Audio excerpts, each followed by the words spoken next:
Right now it is time to join our friends from the Berkshire Edge, theberkshireedge.com, available 24 hours a day, 7 days a week with news stories for you covering South County and surrounding areas.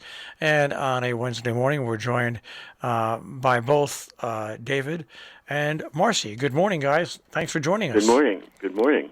Good morning. And congratulations to you folks. You have another pot shop that's opening on Friday in Grayberry. I know, it's an embarrassment of riches, Is this the third one that's open now or fourth? Oh, no, I think it's the sixth. Let's see. More pot per capita. Yeah, I think it's the sixth. It's amazing, isn't it? Well, you know what? Kind of like the gold rush back in the old days. I guess so. I guess it is, but there must be a huge demand. I would say so. I mean, there's more. You have more pot shops than you have Chinese restaurants. Oh, indeed, that's true. But that's the Berkshires for you. Yep. Well, all right. Well, let's go to the. Let's get off the weed and get on the beat. Your first story that we'll talk about. Off the weed and onto the reed. Yeah, that's right. The Stockbridge Library has a discussion coming up with the former Boston Globe editor. Yeah, Marty Barron. Yes. He was there. Go ahead, Marcy. No. I attended also. So, Marty Barron is a real star in the in the journalism world. Yeah. If you remember the movie Spotlight. Yep. About the Spotlight investigative team at the Boston Globe that investigated the Catholic Church for child abuse, so Catholic priests in Boston for child abuse, and Marty Barron was played by Liev Schreiber. And then so he was head of that Spotlight team at the Boston Globe, and then he became the editor-in-chief of the Washington Post, and he retired to Stockbridge. So he now lives here. That's where all newspaper editors retire.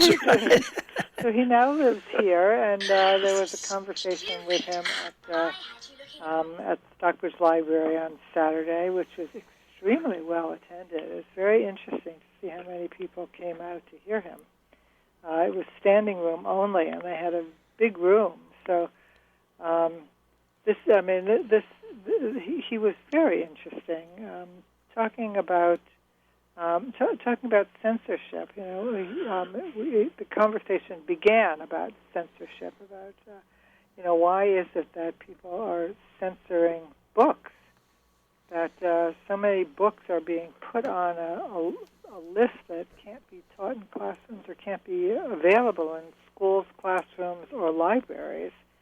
And then, of course, went on to talk about the state of journalism and how journalists are surviving in this age of new media and 24/7 news coverage. He's very wise and he's very articulate, and he has certainly lots of experience. He did say that in 10 years there will probably be no print newspapers, which is not surprising. And luckily, we don't have one, so it doesn't bother us. But I'm no, it does. It is a troublesome. It is a troublesome. Yeah. Yes, especially since I get the New York Times delivered in paper every day. Not only that, the print newspaper has a financial model that's I think a little bit more robust than the online. As we can attest. Yes, that's right. That's right. Well, it does. When in a national sense, I think, but I think what's happening in a local sense, which I think you guys were wise to start off when you did and how you did, is that the advertising market around our tri-state region, which includes South County, Massachusetts, adjacent Eastern New York, and Northwest Connecticut, it's totally different now since we've not only, first we had the incursion of big box stores, then we had the incursion of Walmarts and Costco's and things like that, and now you have Amazon and other outlets like that. So especially in smaller towns, it's going to be more and more important for people like you to be entrepreneurial enough to put out a paper, whether it's online or actually on paper, because and this is where in small town government, where if you don't get the news and know the news was coming up in advance, how informed can you be and how active can you be in your community? Right. It's right. That's right. And in New England, of course, we have a very participatory form of local government too, where we have town meetings, and not every region has that, that form of public participation and reliance on public participation. So right. it's you're right. It's a we'll have to see how this shakes out, but this is fragile times, you might say. Yeah. And I know in this talk that they're going to talk about cancel culture, and I learned very early in my life. I was very lucky. I had some great broadcast teachers. My first real program director, John Patotier, someone actually, I did something on the air. Somebody local had posed in back then a magazine which was Penthouse, okay? And so I was doing traffic reports, and I found out where they lived, and so I flew over the house and said, I talked about the person. So they came into the station and threatened to sue, and right in front of my program director spoke for me and just said, make sure you spell his name right. It's Marshall Miles, 2 L's on the Marshall, 1 L. He said, because your client opened the door, first of all, not only by posing and doing it, but also distributing copies in a local area. So make sure you spell his name right. He was very good at weeding out people that wanted to threaten an economic boycott. And the cancel culture, I hope, is a big part of the talk, because it's something that we all, as journalists and as broadcasters and whatever, teachers, whatever, have to deal with. People, you can't cancel everything because you disagree with something. Yeah. Right. No, and of course, he said that also. Yeah. Hello? Yes. It's I'm here. Okay. Yeah. I think that's what's. I think the more people hear that and understand that this cancel culture business, no matter whether it's Republicans, Democrats, Independents, red, white, blue, or, yes, you can disagree with somebody's opinions, and if they're really outlandish opinions, you can complain about them. But to go out and cancel somebody, it's ludicrous, and that's the changing face of the way people react to journalism. Well, the other thing that he said that I thought was particularly interesting was he said, that now that journalists are being encouraged to be on social media, and they are. I know journalists who work for big papers who are, not only do they now file their stories for the paper, but they are encouraged to develop a big social media following as well. And what Marty Barron was saying was that you have to still remember that you're a journalist, because what happens when you're on social media is that journalists tend to think that they should be expressing their own opinions. He said you can't do that. You either have to be an activist or you have to be a journalist, but you can't be both. A journalist doesn't express his or her opinion. That's exactly a right. journalist reports on the news, and if you're using social media also to express your own opinion while you're writing, which is something that's supposed to be a straightforward report, then you make a mess, and you lose your credibility, and you're no longer a journalist. So he was saying, very clearly, and I think our article quoted that. He said, you're either a journalist, if you want to be a journalist, be a journalist. If you want to be an advocate, be an advocate, he says. And if you want to be an activist, be an activist. If you want to be a politician, be a politician. But if you choose to be a news reporter, act like one. Yep. So I think that is, that was one of the most important things that I took away from him, that journalists have to remember what their job is. All right, I want to move on. Speaking about journalists and jobs, whenever you think about the village of Housatonic, you think of waterworks, but this story isn't about that. It's about. But we also reported in the village of Housatonic that they did at Christmas time or the holiday time, they lit up the streets, and now they've done it again in solidarity with Ukraine. Yeah, they lit up the elementary school building. It's no longer a school, but right. It's in the center, just in the center of town. It overlooks the village, posing on it's on a big hill overlooking right in the center of the village, and they lit up the windows in the colors of Ukraine to express solidarity with the Ukrainians. Right. And so it was quite dramatic. Yes. There's a man in Housatonic named Eric Gabriel who's a select board member, and he's also a licensed electrician.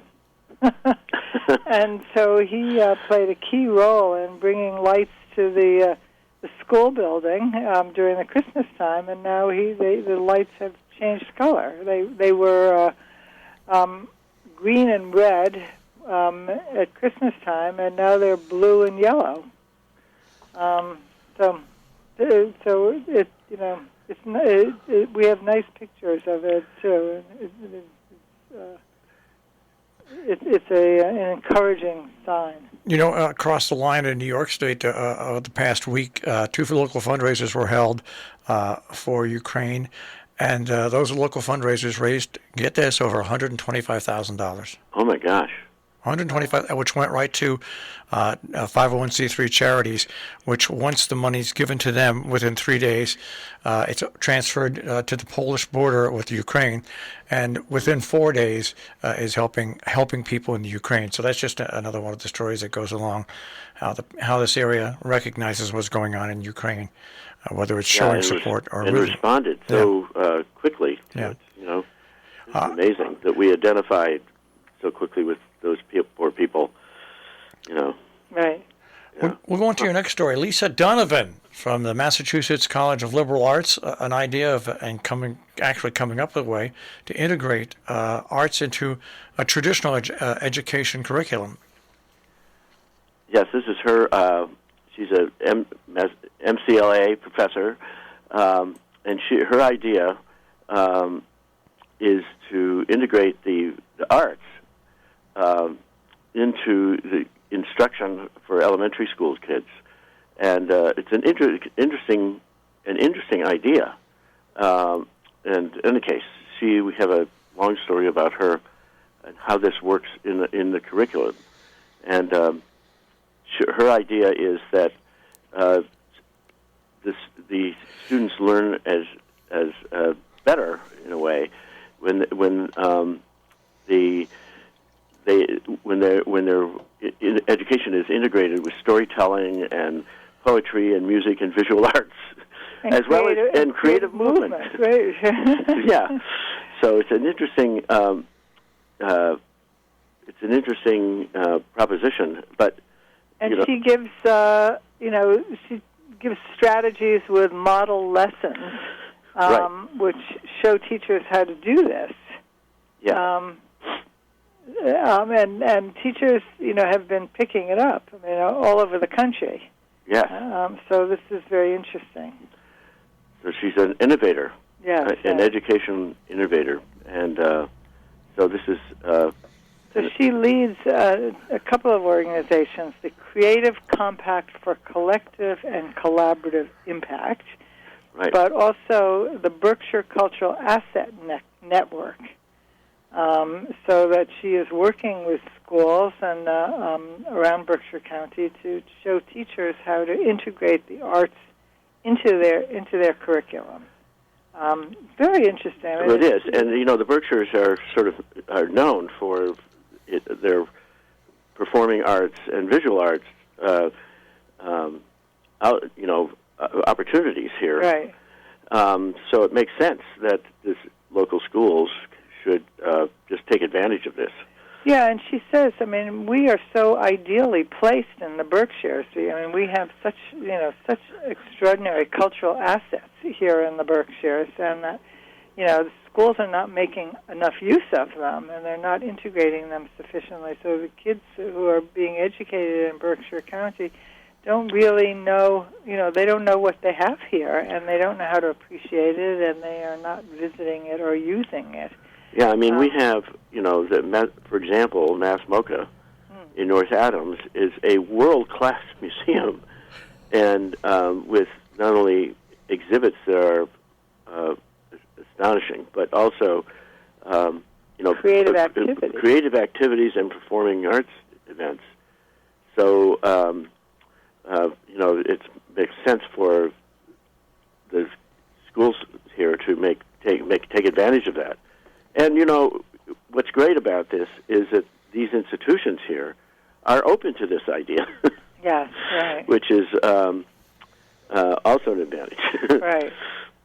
Well, and she just one last thing. I mean, she has recently set up a new website for local educators that they can go to and learn the strategies free of charge. It's called the Canvas Portal, and it's worth 10 professional development points also if teachers go to do it. And Peter Dillon, who's the superintendent of the Berkshire Hills Regional School District, is backing this as well. So this is very interesting.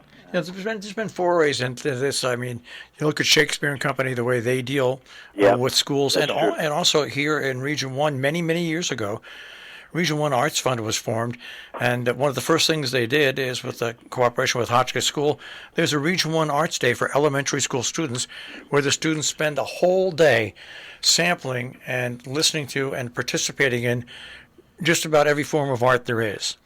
And all those things really do open up the creative juices for young children and students to be exposed to something that all it takes is that one little exposure where they can get hooked on it.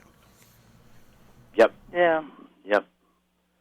Well, I think the more that curriculums do that and open up and allow things like this in it, the better it'll be. Well, yes. I mean, and this is this is a very strong movement. When I lived in New York, I was on the board of something called Outward Bound, New York City Outward Bound Schools, where Outward Bound, which is known for taking people out into the wilderness to teach them skills and to make them go beyond where they think they can go, has developed a curriculum for teaching, which is much more hands-on and uses all the principles of Outward Bound, but in the curriculum. And so this was also, getting kids. I mean, they say this, no more chalk and talk, which is what education used to be. But kids have to be very participatory now, and the curricula have to really be integrated. I mean, you can't. You have to integrate math with history, and one of the things that the Outward Bound Center did in its school and its teaching was things like taking the kids to the Brooklyn Bridge and having them measure the Brooklyn Bridge and also investigate who lived on either side of the bridge and also learn the history of the bridge. So this was an integration of math and history and social studies, and very active. And the kids went out into the neighborhoods and talked to people about who lived on either side of the Brooklyn Bridge. So it was, it's that kind of thing, and it's very exciting that these kinds of things are happening in education. Okay, also, Mass MoCA is very, its management has also been very open to this idea of integrating its astonishing collection into the community. So we're blessed with that we have institutions that are, that are willing to participate in this way. And they're all doing that. The Mount has a writers workshop that reports to the community. Simon's Rock has residencies in coordination with the James Weldon Johnson Foundation, who he was a Harlem Renaissance writer who lived in Great Barrington. Many of them are doing. And Shakespeare and Company does its annual high school kids put on a Shakespeare play. Yeah. So and the Norman Rockwell Museum has essay contests about the Four Freedoms, that kids can participate in. So it's not like there was nothing here before, but this is to encourage it to be not just generated by the museums, but also have it come from the teachers and be integrated on a daily basis into what kids do. So it's very promising. All right, I want to go on because we only have about 3.5 minutes left. And the next story, very quickly. I guess enough is enough. The selectman in West Stockbridge just resigned. Yes, he did. And he wasn't. He hadn't been in that long. He was elected 2 years ago. This is Roger Kavanaugh, who was first elected to the West Stockbridge Select Board just 2 years ago. He resigned, and he said, that the town's divisions are debilitating and self-destructive, right? Right. So this is the first time that I can remember that I've heard of a select board member kind of like calling out the kind of intrinsic and embedded and contentious disagreements in the town.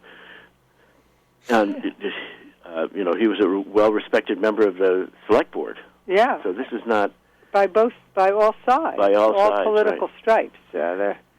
So he just they had a big fight last year about. We reported on access to.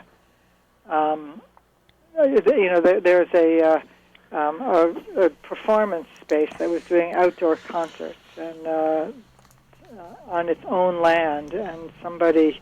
It was called the Foundry, and it's a performance venue. And there was a restaurant that claimed that it was cutting off access to the restaurant and making too much noise, and so this really split the town. And he's saying that he doesn't, it's becoming impossible to govern. All right. We only have about a minute and a half left, and because I did the interview right before we came on with you about the Berkshire Opera Festival, right? Let's get to the story because they have an event coming up. They do on the 27th on Sunday. Right, on Sunday, right at St. James. Yes, at St. James Place. Yes. Right. So we are covering the same thing, and they are advertising with us, and their event is also on our calendar. I noticed that you mentioned that it's on your website as well. We have an online calendar, and it's on our online calendar as well. And this is just really an addition to what their regular season is going to be as they appear at different venues. But once again, the arts is alive and well, and everything's coming to life this year in spite of COVID with the arrival of spring. Right. We really need it. Yes. We went last, full disclosure, I am the chair of the board of a concert series called Close Encounters with Music, and we had a concert last Sunday at the Mahawi. And it was live again, and people were thrilled. Yep. We have been doing concerts on Zoom for the last year and a half, but we had this fabulous pianist who was a Van Cliburn international competition winner, and to be able to sit there in the audience and watch his fingers move, it was extraordinary. And you can't really get that. You don't have that same feeling when you're watching it on Zoom. And you can also feel the music when you're there live. Yeah, you can feel it. You not only hear it, but you can feel it, and that just makes all the difference in the world. It really does. And the performers feel so much better when they have an audience. Yep, absolutely. They all said that it's one thing to play to an empty hall, but to have an audience there applauding, and it makes them perform better. All right. Well, that's coming up this Sunday, but we're out of time. Yes. I will speak to you guys next week. Okay. Okay, Marshall. Take care. Bye. Bye-bye. Bye-bye. That is the Berkshire Edge on air. You can find them, of course, theberkshireedge.com.